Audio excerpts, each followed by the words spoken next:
Hi guys, this is your girl Wakeji Kamore and welcome to Reflections by Wakeji Kamore.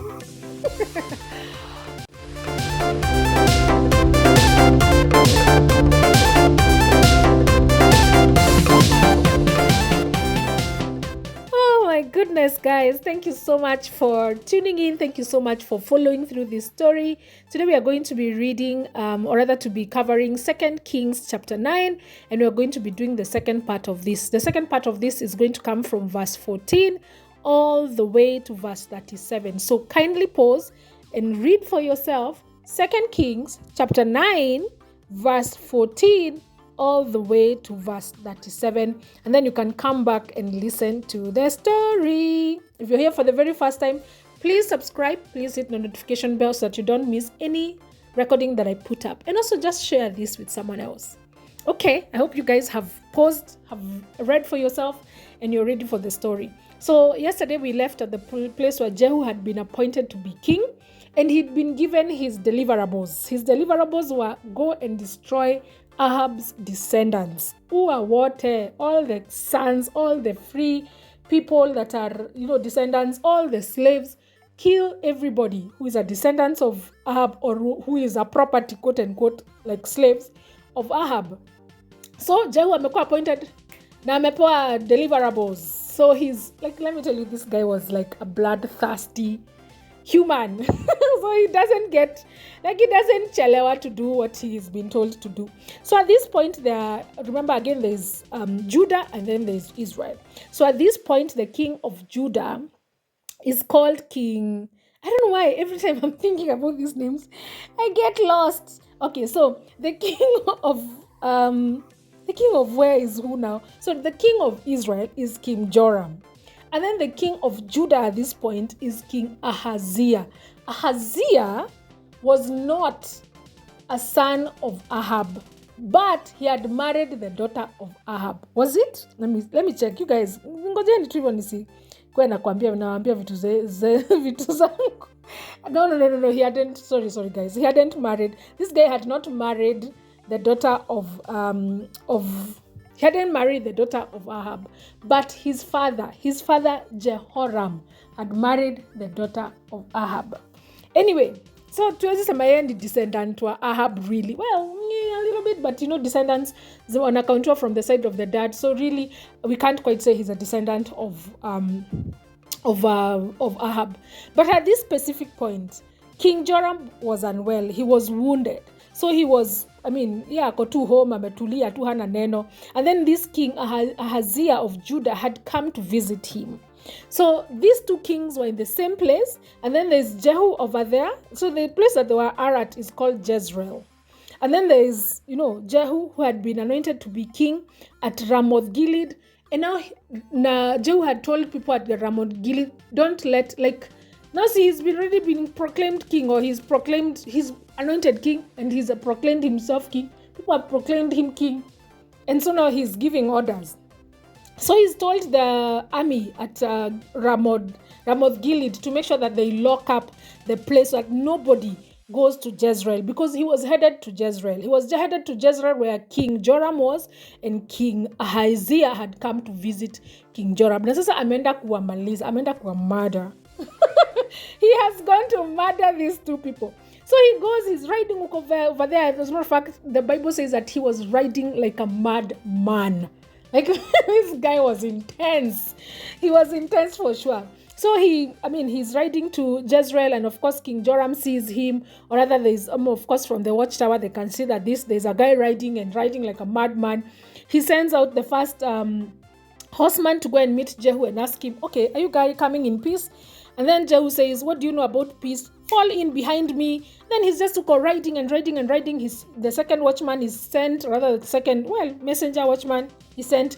He asks, are you coming in peace? And Jehu answers the same way. What do you know about peace? He says, fall in behind me. This guy is just like riding.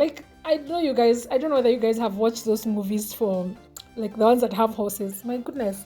That's what I can imagine right now. This guy is riding like a mad man.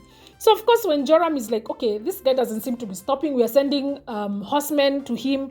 They don't seem to be, he doesn't seem to be stopping. He's still riding towards us. He just said, okay, let's get on a chariot. So King Joram and King Ahab get on a chariot and they go to meet Jehu so they can hear what it is that Jehu is riding like this for. What is he coming to do? And of course they ask him, do you come in peace, Jehu? And Jehu replied, how can there be peace as long as the idolatry and the witchcraft of your mother Jezebel is all around us? Well, so King Joram akona when kubaya. So he turns his horses around and he starts to flee from Jehu. And of course, King Ahab is also shouting, treason, treason, treason. But Jehu, oh my goodness, just drives his bow and shot Joram between the shoulders. And the guy dies. He just sinks dead in his chariot and he's dead.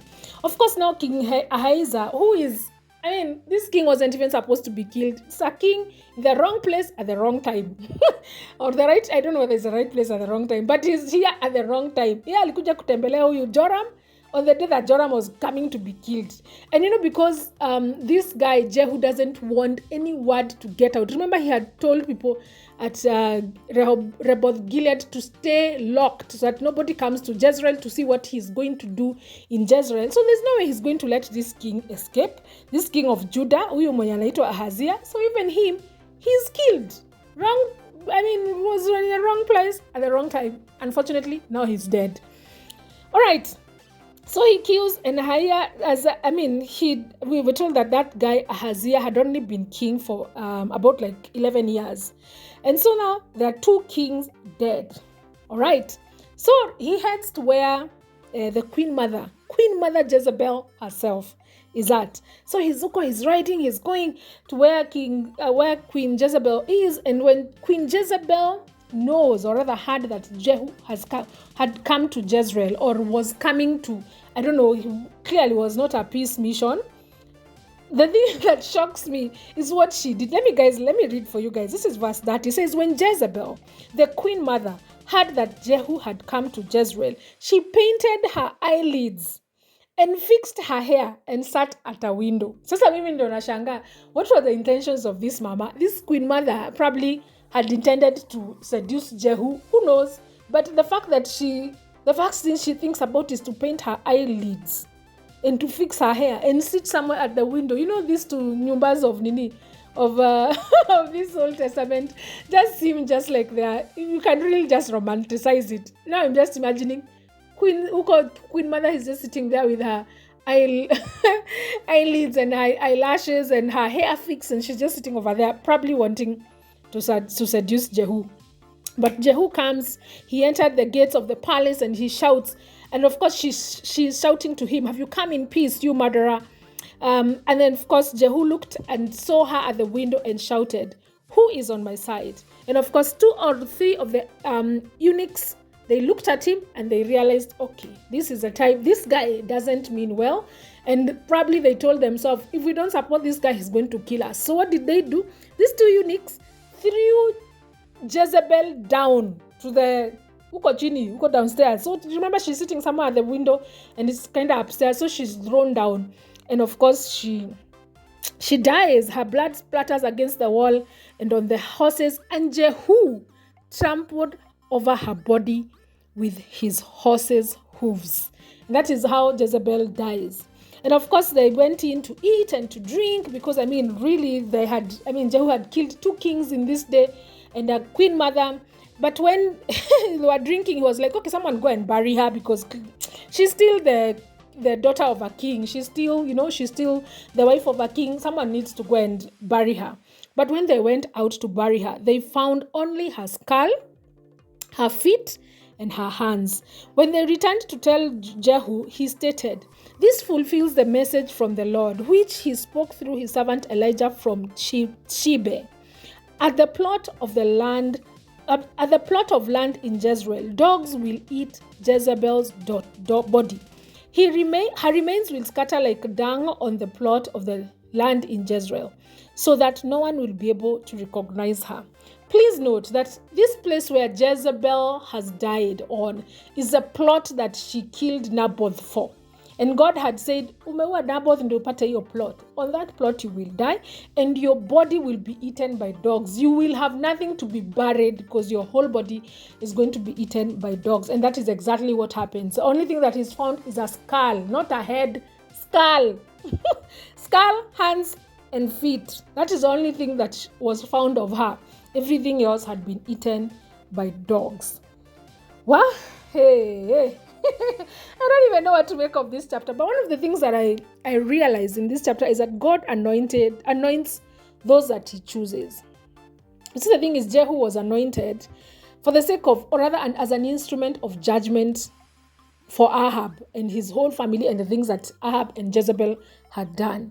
And then there's this other guy in the previous chapter that we read about, Hazael. Hazael was anointed by God to be king, king of Syria. But he's going to play as an instrument of judgment for Israel for the fact that they have walked away from God. Because at the end, Syria actually captures Israel, this northern kingdom. So God appoints and anoints those that he chooses. He can anoint someone to be an instrument of judgment, which is very, very wrong. Or he can anoint someone and make you an instrument of a blessing. God demonstrates that he anoints and equips those that he chooses. Not necessarily those that we envision, not the ones that we admire, not the ones that we look to in times of trouble, but he anoints who he chooses and uses who he will for his purposes. Sometimes God uses them to bless people, and other times they are used as instruments of judgment. All in all, leaders are accountable to God. God is sovereign and is in control. I like the fact that, whether you have been anointed as an instrument of justice, of judgment, or as an instrument of blessing, you're still accountable to God, as we will see in the next chapter, where God is just like, okay, Jehu, I think umeanza overdo. You're not fully obeying the things that I asked you to do, even if there were things to do with judgment of God. He actually did not obey 100%, and we'll see that in those other chapters. And God is he's still accountable to God. Whether you have been appointed to bring judgment to people or to bring blessings to people, you're still accountable to God. But God does appoint and anoint those that he chooses, not those ones that we think are fit. God is just sovereign. He is just sovereign. Honestly, he is. And that is the end of today's Bible summary. I hope that you have learned something from this chapter, or rather from this part of this chapter. We have finished chapter 9, and tomorrow we're going to be looking at chapter 10. Asanteni sana for listening. This is your girl, Wakeji Kamore, and this has been Reflections by Wakeji Kamore.